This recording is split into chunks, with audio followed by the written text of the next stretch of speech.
Okay, a few updates since I last did a video. Tried some rad weld in the radiator, in the cooling system. Appears to have sorted the leak, so that's sorted. Tub of grease. I've made this contraption here, which is the exhaust expansion tool, and you can see that there's two different diameters there with a taper in between them. That, along with a mallet and a very long crowbar, I managed to swell out the end of this pipe here. So what we're going to do now is try this on and see if it goes over the original exhaust. Right, so there's the end of the original exhaust. You can see quite clearly from there it has rotted. Excuse me. It's rotted through, or rotted off. It's not been cut or anything. We have the remains of a hanger bracket there, and we have a picture that, although it's not on me, that just to show that the exhaust comes straight out of the back of the car here. So, well, I didn't know that. That's been welded on, and that's full of filler. So anyway, the horrors that a car hides, eh? So yeah, so here's the exhaust, the new bit, and this is just gonna, hopefully, if you'll forgive my wonderful camera skills, hopefully that will just slot straight on the end of there. Come on.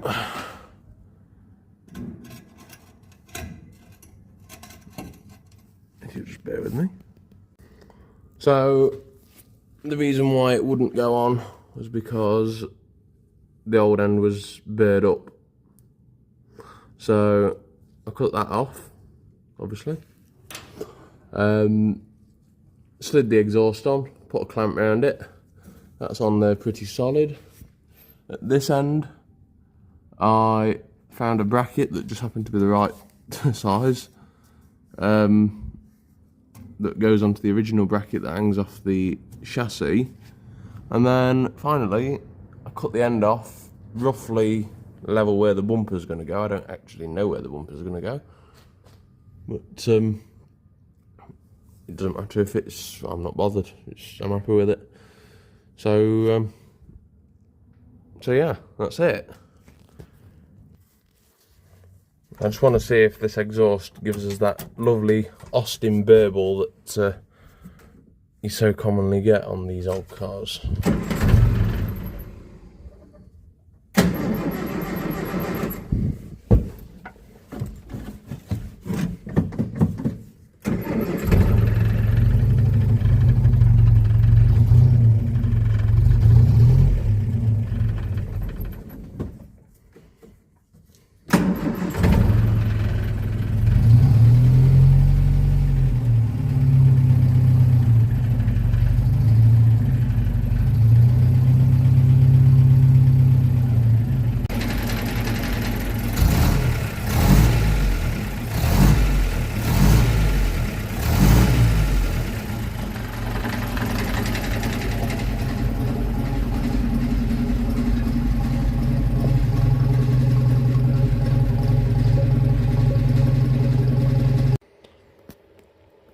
I'm currently filling the wing up with filler to take out any imperfections in the surface, because you can see where it's been welded previously, and they've just welded it under the original steel. So I'm just filling it up just to smoothen it off, and I'm using the fiberglass filler to help build it up a bit.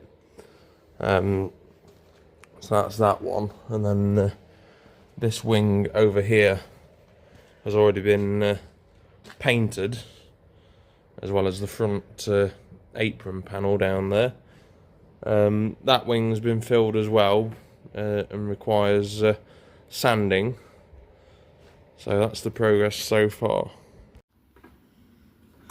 Making a new side step for the Austin, because this one is a bit past it. So we've got some steel already cut.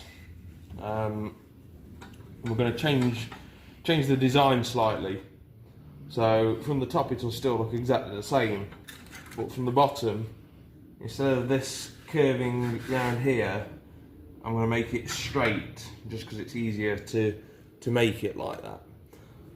So, and obviously this side will be straight anyway, because that's square to that. So it will from the top look the same.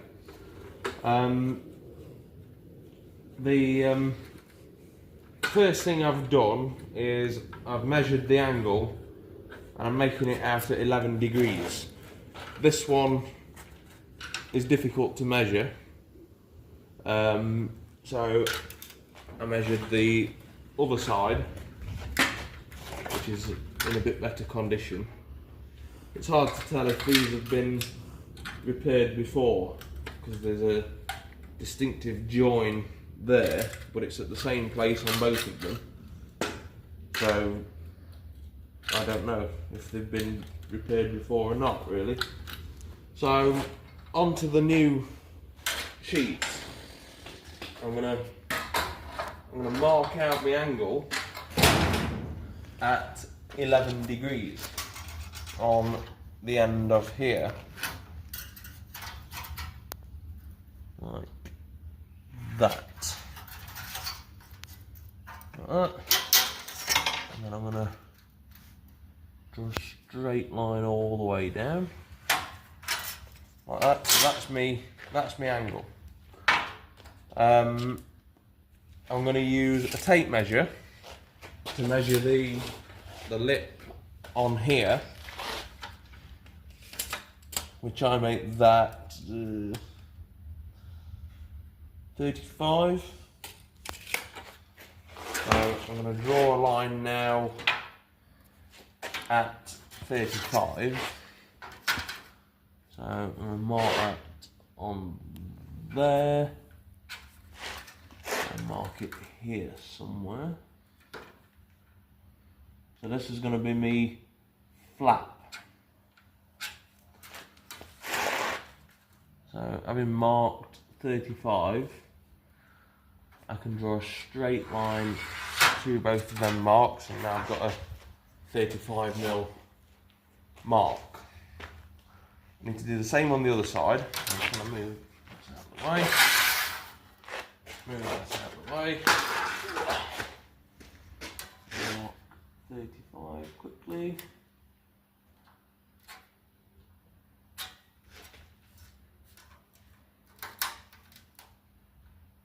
By putting two marks on, you know you're the same both ends of your line then.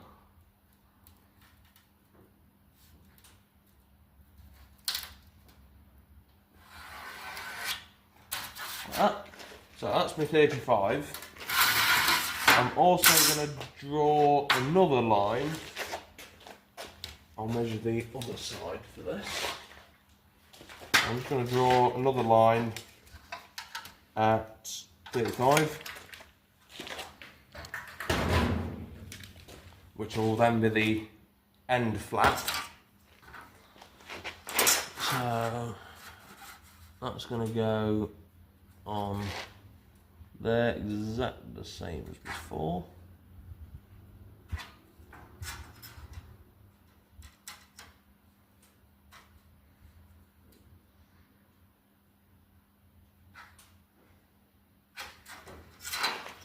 Now draw another line through there. So now, my angle that I had already marked on now needs to be moved from that point there where the lines cross. So instead of it being there, it needs to be there. So to get that, I'm going to line it up on the protractor there, like that.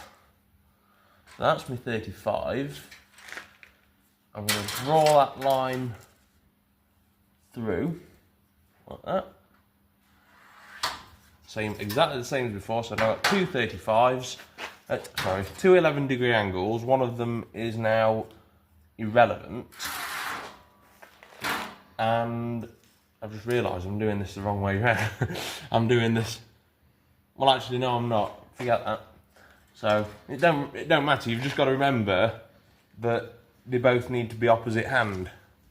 So as I'm looking at this, it's actually the passenger side one, but depending on how you bend it, it'll either be one or the other. So from my new angled line, I'm going to come back 35, and this is where it's going to get confusing because I'm going to end up with another angled line in a minute, from the edge to to that point there. So that material there is now redundant. Cut the ends off now. So when that comes up and that comes up, they'll join together, and then you can weld down the seam joining it together. So we're now going to start the other side, which should be a bit simpler, although yes, should be a bit simpler, but we do have to remember that a lot of this will be waste material. There's more waste material than I anticipated.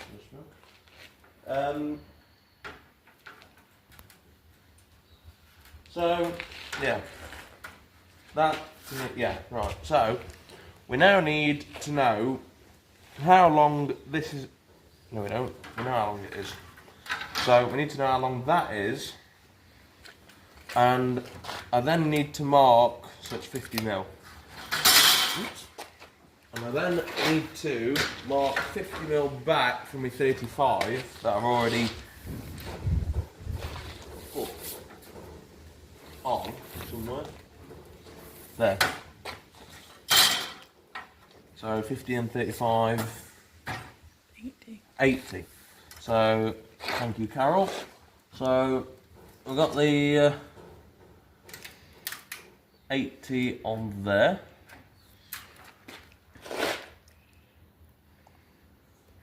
So I've marked that in the wrong place. So it's 80 from the edge. So like that. And well, yeah. I'll mark it anyway. So 80mm there. And then I'm going to draw a straight line through again. Like that. Most of this line is redundant really, because it's going to come round on an angle.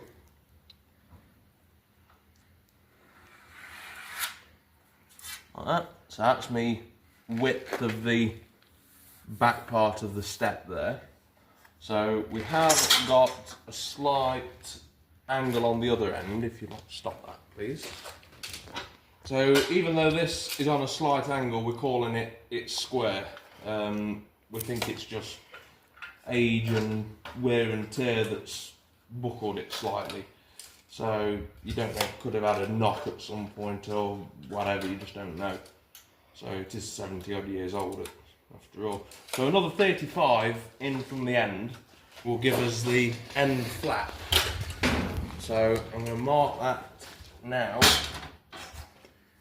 So 35 from the end there, and there, and then what I'm going to do after I've marked this,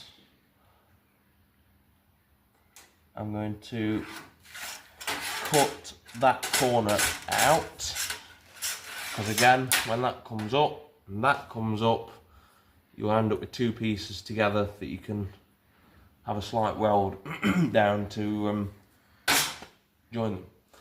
So that's going to come up there. So now what I'm going to do is I'm going to double check the overall length of the original sill step. So from the largest corner, which will be there, we've got 1,230, give or take. It's not the best end to measure off that. So from this corner there to that point there, 1,230. So I'm going to cut it out now, and then we'll get on the press and get it folded up. Right, I'm doing the bending now, so I've come over to the bending department. And this is a 4-foot bender, I think, or folder. And this is slightly over 4 foot. I don't know how long it is. So what I was going to do, I was going to do the long bit first. But I'm going to have to change my tactics to do the ends first to make it small enough to get in the machine. So it's not really a machine as such, it's just a folder. So we can find a gap amongst all of the stuff that's surrounding me. There's a gap. So I'm going to line that up to the clamps, and then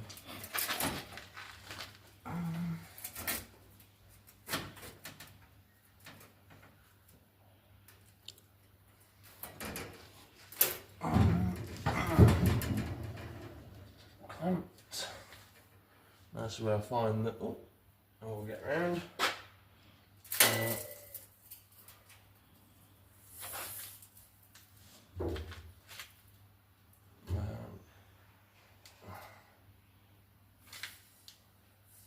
I'm not that bothered about it being exactly 90 degrees, because I can always adjust that later on. I just knock myself out there.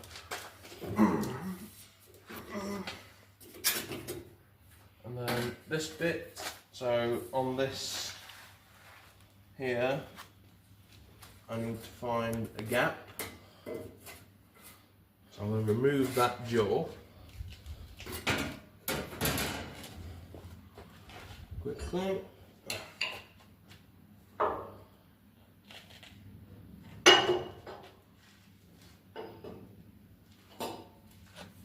And then for this, I can just get that into there.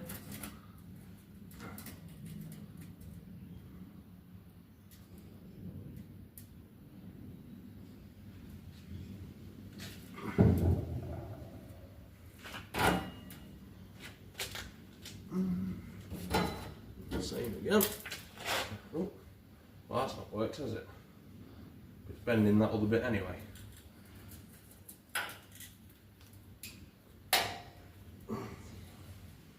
Trying to avoid bending the other bit. I can always knock that back down afterwards.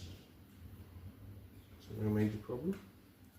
So what I'm going to do now, I'm going to knock that back. Knock that back if you stop for a moment.